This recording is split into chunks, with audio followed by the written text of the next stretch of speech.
The summer of 1858 brought London to its knees. The Thames had become an open sewer, and the stench forced even Parliament to flee. The solution was ambitious. They decided to dig beneath the city, to build tunnels that would carry the filth away forever. Workers descended into the earth beneath London, expecting nothing but clay and gravel. What they found instead would appear in a single newspaper article, and then vanish from official record. Beneath the riverbank, at a depth no Victorian structure could explain, the excavation crews broke into a sealed stone chamber. No one had authorized its construction, and no records mentioned its existence. The excavation order seemed routine enough. In the summer of 1858, Parliament had finally authorized construction of London's new sewer system. The stench rising from the Thames had grown so unbearable that lawmakers fled the chambers, their handkerchiefs pressed to their faces. Something had to be done. Teams of workers descended into the London earth with picks and shovels, tasked with digging the tunnels that would carry the city's waste away from the river forever. They expected to find clay, gravel, and perhaps the occasional Roman foundation. London, after all, had been continuously inhabited for nearly 2,000 years. Discovering fragments of earlier cities was nothing unusual. But what the crews encountered near the northern embankment did not match anything in the historical surveys. At a depth of approximately 23 feet, far below the known Roman layers, workers struck something solid. Not bedrock, not a natural formation, masonry. They had broken through into a sealed chamber that no official record indicated should exist. The structure they exposed was approximately 12 feet square. Its walls were constructed of dressed stone, carefully fitted together with a precision that immediately struck the foreman as unusual. The mortar binding those stones was unlike anything the Victorian engineers recognized. It had not crumbled despite what must have been centuries, possibly millennia, of burial. The workers described it as harder than the stone itself, a binding agent that seemed impervious to moisture, pressure, and time. The chamber featured a vaulted ceiling. This detail matters. Arch and vault construction require a sophisticated understanding of load distribution, of how weight transfers through curved surfaces to supporting walls. It is not a technique anyone uses for simple storage or hasty burial. It is architecture built to endure. The newspaper account from 1858 provides the measurements plainly. The walls were approximately 18 inches thick. The depth from the crown of the vault to the chamber floor was nearly 8 feet. Inside, arranged with obvious intention, were the remains the article described as very ancient interments. The bones were badly decayed, but unmistakably human. The accompanying artifacts, fragments of metalwork and ceramic, did not match any recognized Roman or Saxon pattern. Workers gathered at the edge of the excavation, staring down at something that contradicted everything they understood about who had built on this ground before them. The foreman sent word up to the engineers, and the engineers noted the discovery in their daily reports. A brief examination was conducted, and measurements were taken. Then, as construction deadlines pressed forward, a decision was made. The chamber would be documented, its contents removed to storage, and the excavation would continue. The newspaper reported all of this in a matter-of-fact tone. No sensationalism, no wild speculation, simply a description of what had been found, where it had been found, and the acknowledgement that its origins remained unexplained. The article appeared once. There was no follow-up. No scientific expedition arrived to conduct detailed study. No museum representatives came to collect and preserve what had been found. Within weeks, the discovery had been effectively buried a second time, not under earth, but under institutional silence. What makes this discovery troubling isn't simply that it existed, it's that the engineering didn't fit any known timeline for London construction. Roman builders left extensive remains throughout the city. Their techniques are well documented. Medieval construction followed predictable patterns, but this chamber, at 23 feet below the Victorian street level, below the Roman layer, below everything that London's history acknowledged, was built with methods that seemed to belong to no recognized era. The vault construction required knowledge. The wall thickness suggested experience with significant load-bearing requirements. The mortar indicated mastery of chemical binding that Victorian engineers themselves found impressive. And the depth was perhaps the most disturbing element. 23 feet places the chamber below the water table, below the level where any practical construction should have occurred, in soil that would have required sophisticated drainage and stabilization techniques to work in at all. The workers who first broke through that vault weren't trained archaeologists, bijusts. They were practical men with a job to complete. But even they recognized that something about this discovery didn't add up. The structure was too sophisticated for its apparent age. The location made no practical sense. The contents didn't match anything in London's accepted history. And yet, the questions that should have followed, the investigations that should have been launched, never materialized. The chamber was noted, the artifacts were removed, and construction continued. The new sewer tunnels carved directly through earth that had just revealed something no one could explain. But here is what makes the 1858 discovery especially troubling for conventional narratives.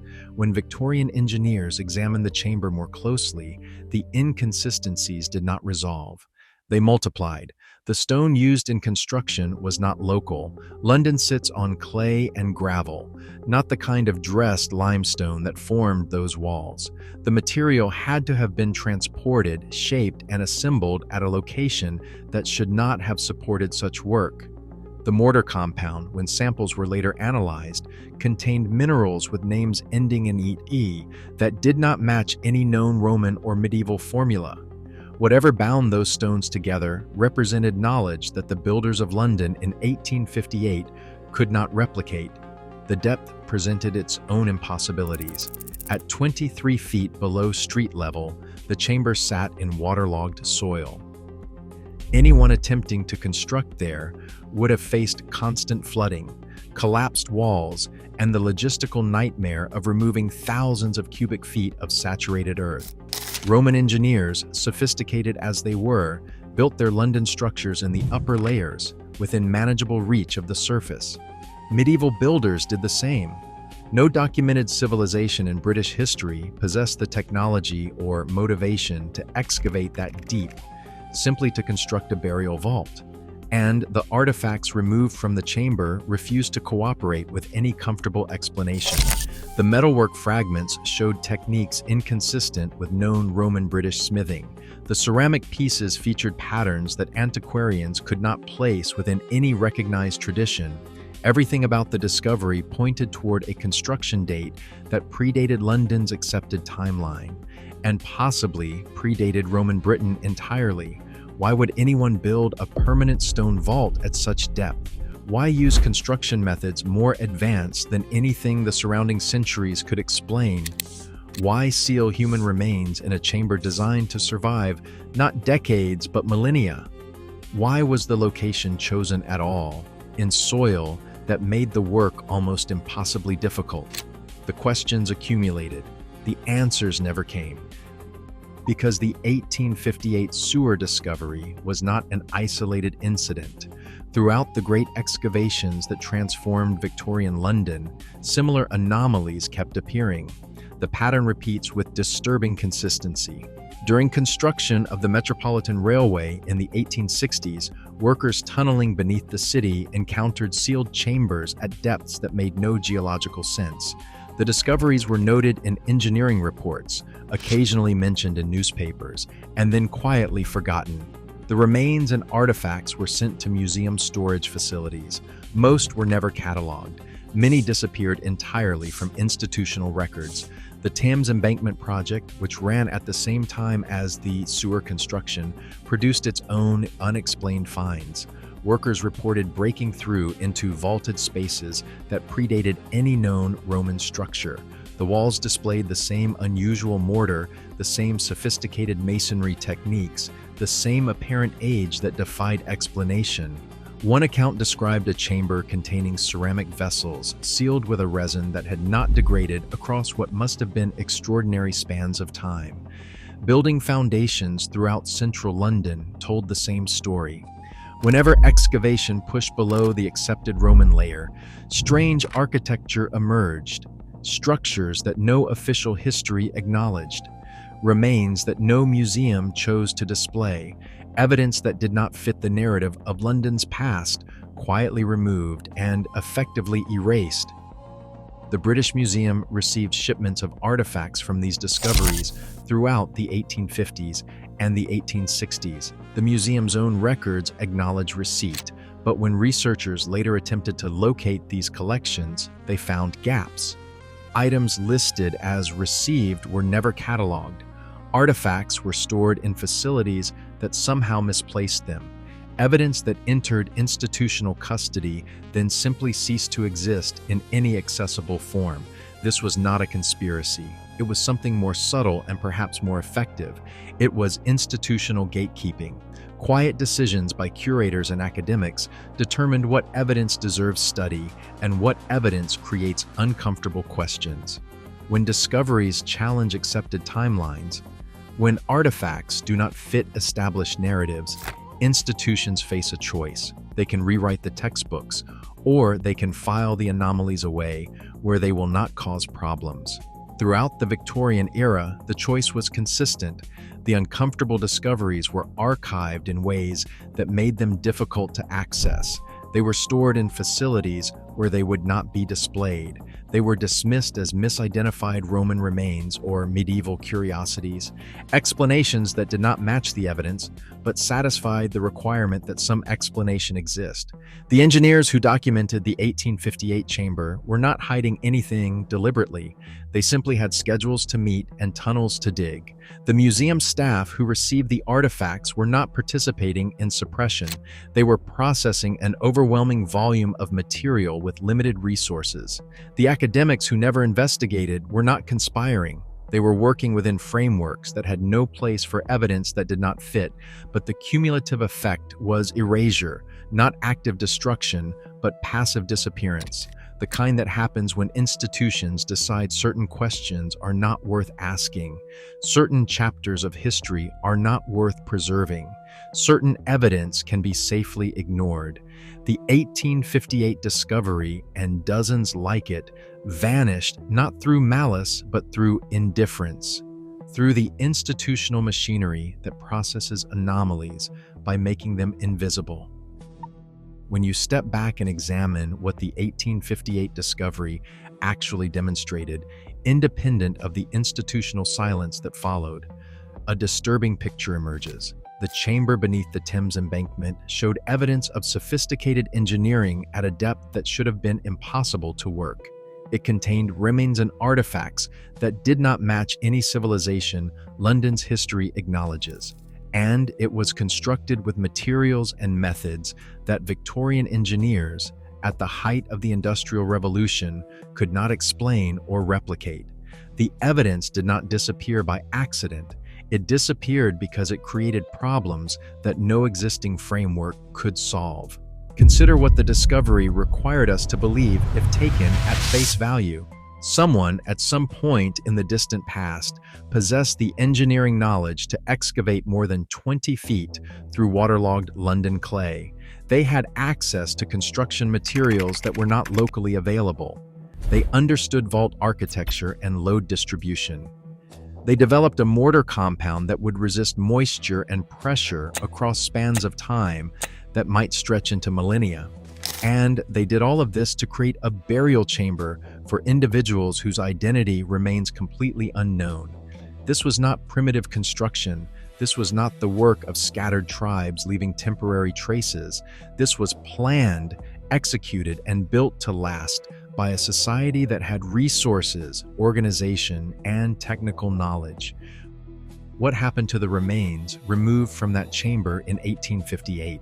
The records do not say. Were they sent to a museum? Were they stored in some facility that later misplaced them? Were they quietly discarded when no one could explain what they were?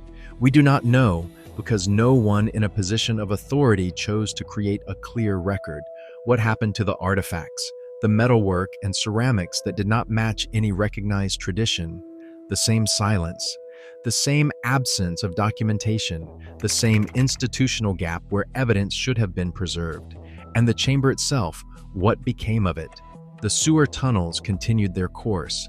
The excavation filled in what needed filling. The construction moved forward. Somewhere beneath modern London, the remains of that vault may still exist, fragmented by Victorian tunneling, buried again under layers of infrastructure, waiting. The questions multiply when you consider the broader pattern. Why were similar chambers found during the Metropolitan Railway excavations? Why did the Thames Embankment project encounter the same anomalies? Why do museum records show receipt of artifacts that later could not be located?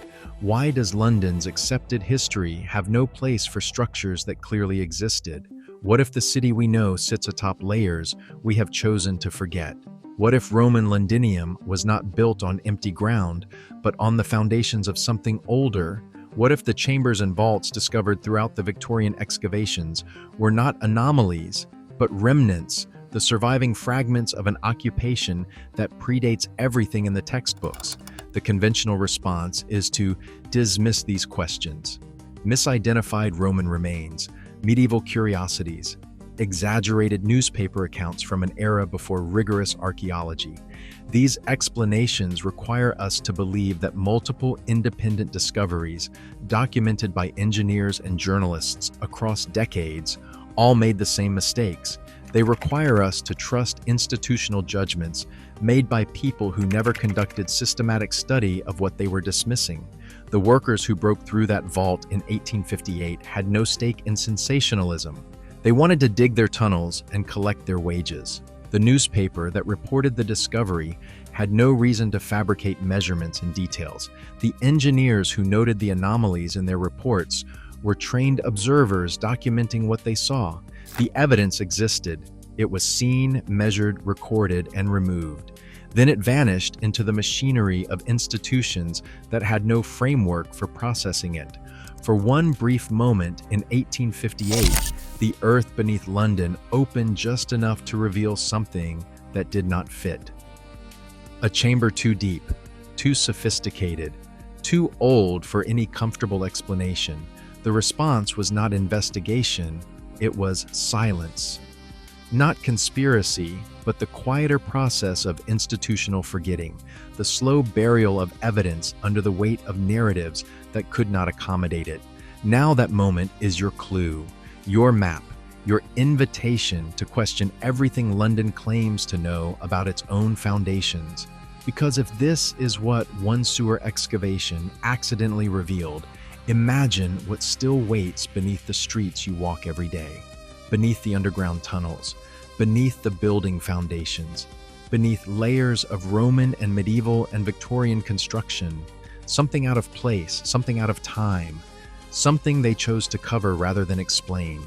The forbidden discovery of 1858 was not just a strange footnote in London's history. It was a glimpse, brief and accidental, into a past that the present was not ready to acknowledge. And somewhere beneath the city, that past remains, waiting, silent, unexcavated.